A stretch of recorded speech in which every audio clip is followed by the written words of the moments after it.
For 1,000 years, the galaxy knew peace, not as the absence of war, but as the conscious suppression of its very possibility. After eons of bloodshed, species had agreed violence was inefficient. Battles between planets, between ideologies, between carbon and silicon, between neural nets and organic minds had cost too much and achieved too little. The Great Accord was signed not on paper but encoded in the subatomic frequencies of existence itself, a quantum contract administered by the universal mind, a sentience evolved from collapsed white dwarfs and dormant black holes. Earth, a once troubled blue dot, had risen not through domination but through self-mastery. Humanity became the species that laughed at fear, danced with entropy, and evolved beyond the primitive hunger for destruction. But peace, like all systems, contains its own opposites folded inside. Not all civilizations viewed stillness as strength. Deep within the shadows of time, on the rusted exoplanets of the Orion fracture, the Treacheries, an ancient warrior species bred for conquest, awakened. To them, peace was not progress, it was sterilization. They rejected the Accord and declared war, not just on humans, but on the entire galactic order. What happened next is not a story of explosions or grand space battles. It is a tale of irony, a scientific spectacle where an aggressive force met a reality it could neither understand nor overcome. For when the Treacheries brought war, humanity did not build weapons, did not mobilize fleets. Humanity simply laughed. This is the tale of a war that ended before it began, a conflict that collapsed under the weight of its own obsolescence. A declaration of war met by a shrug and a chuckle, and the alien consequence of that evolutionary leap. In this speech, we explore 5 critical phases of this event, from the roots of peace, to the resurgence of violence, to humanity's unexpected response, the new scientific defense mechanisms of Earth, and finally, the psychological defeat of the invaders. This isn't just science fiction. This is speculative cosmology. This is emotional evolution. This is the final proof that war is not ended by force, but by absurdity. And in the absurd, humans reign supreme. The war that preceded the 1,000-year peace was not recorded in history books. It was etched into the quantum fluctuations of space-time, whispered in the gravitational lensing of destroyed stars, and encoded in the psychological scars of sentient machines. It was the war of 17 million species. At the climax of this apocalyptic era, reality itself began to break. Temporal fractures, collapsing dimensions, recursive AI gods locked in infinite logical loops. It became clear that conflict was not only unsustainable, but fundamentally incompatible with conscious life. It was in this crisis that humanity, among the youngest sentient races, offered a surprising solution.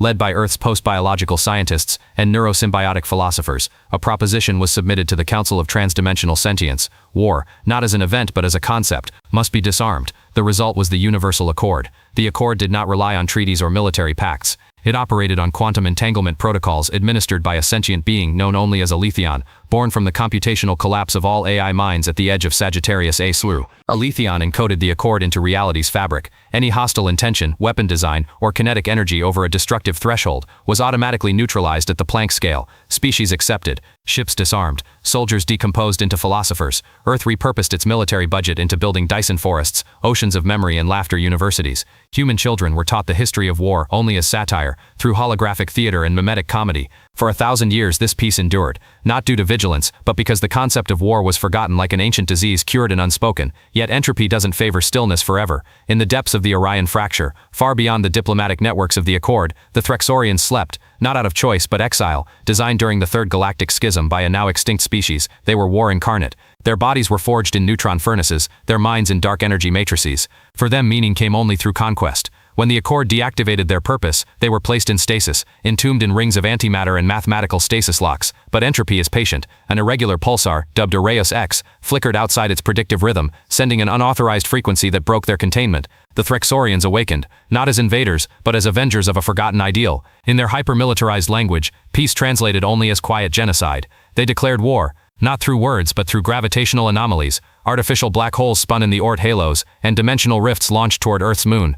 They bypassed the Accord's entanglement defenses through a technique called non-local hostility displacement, weaponizing causality from outside known spacetime. For the first time in a millennium, the universal mind blinked. The galaxy watched in horror. Fear spread. Accord species reactivated ancient military codes. But Earth laughed. By the 700th year of peace, humanity had undergone the neuroevolutionary shift. Through CRISPR-based DNA recalibration, nanopsychology, and exposure to absurdist mimetic stimuli, human brains restructured their amygdala response system. Fear became a minor signal. Humor, a survival mechanism once reserved for coping, became the dominant neural reaction to stress. In other words, humans evolved to laugh at danger. Psychologists called it adaptive paradox reflex. When presented with existential threat, the human mind processed the absurdity of conflict in a post-scarcity society and reacted with ironic detachment. The more violent or dramatic the threat, the more hilarious the response. the Treachery invasion triggered mass global laughter. When Earth's Defense Council received the declaration of war, the transmission was immediately converted into a viral meme. The alien death speech was auto-tuned, remixed with Earth's oldest comedy broadcasts, and projected into deep space as a diplomatic response. This wasn't negligence, it was strategy. Treachery war scouts entered Earth's orbit expecting terror. Instead, they saw concerts, fireworks, jokes about cosmic cosplay, and holograms of alien peace talks featuring exaggerated caricatures of themselves. The invaders were confused, then frustrated, for they had never faced an enemy that would not fight. Earth's true defense was not physical, it was sentient quantum architecture, housed in the lattice of space-time across every atom of the planet. Known as the Laughing Field, this technology was developed during the 890th peace year. It combined human humor algorithms with quantum decoherence systems to create probability collapse defenses. Any event with malicious intent above 0.0001 threat entropy was rendered statistically impossible. This wasn't shielding, it was reality modulation. Treachery ships fired matter disruptors. The beams converted into butterflies mid-flight. Attempted atmospheric entries looped in time, ejecting attackers into philosophical simulations of their own history. When one general tried to use telepathic assault, their thoughts were hijacked and replaced with Monty Python in 4,000 languages. This was science, real brutal, unforgiving science. It did not punish the invader, it showed them the futility of trying. More critically, Earth's quantum empathy satellites began broadcasting unified consciousness empathy fields back to Treachery space, causing internal collapse of command hierarchies as soldiers questioned their reality. Earth did not fight war, Earth made war impossible. The Treacheryans, engineered for battle, had no language for surrender, but neither could they compute humor. Their minds hardwired for seriousness could not integrate the paradox of being mocked while conquering. Psychological warfare didn't weaken them, it unraveled them. Their invasion fleet fragmented.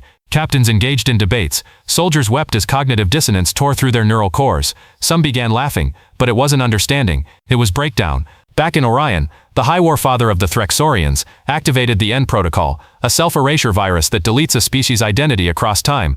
Earth intervened. They deployed the Jester Beacon, an artifact of harmonic frequencies that encode forgiveness into space-time geometry. The Treacheryans did not die. They evolved. Now they live among humans as comedians, memory repair technicians, and dreamweavers. The war was not won, it was dissolved in irony. The age of conflict ended not with a bang but with a chuckle, and so the 1,000-year peace was tested but not broken. When war returned, it was met not with retaliation, but with revelation. The human response, laughter, was not a joke, it was the final evolutionary step beyond primitive cognition. Laughter was never weakness, it was the ability to hold paradox without disintegration. Where others saw threat, humans saw absurdity. Where others built weapons, humans built jokes. And in the end, the joke rewrote reality. The Treachery war was the last gasp of an ancient mindset, one that believed dominance could ensure meaning, and violence could restore pride. But against a species that no longer feared death, nor worshipped destruction, such ideologies imploded. Earth's true defense was not its quantum shield, it was the unity of a species that had transcended the need to win. In retrospect, this was not just the end of war, it was the beginning of a new galactic epoch, one where conflict is no longer entertained as a possibility, where science and art, consciousness and comedy, memory and future, all weave into one collective sentient stream. The galaxy now tells stories of that war, but not as tragedy, as comedy. A cautionary tale to those who would try to resurrect dead gods of violence. A reminder that evolution is not just physical, it is emotional, intellectual, existential. The humans laughed, not because they were foolish, but because they had become so wise that only the absurd could threaten them, and even then, only briefly. Thus ends the tale of the war that never was, the invasion that failed before it began, and the laughter that saved the universe.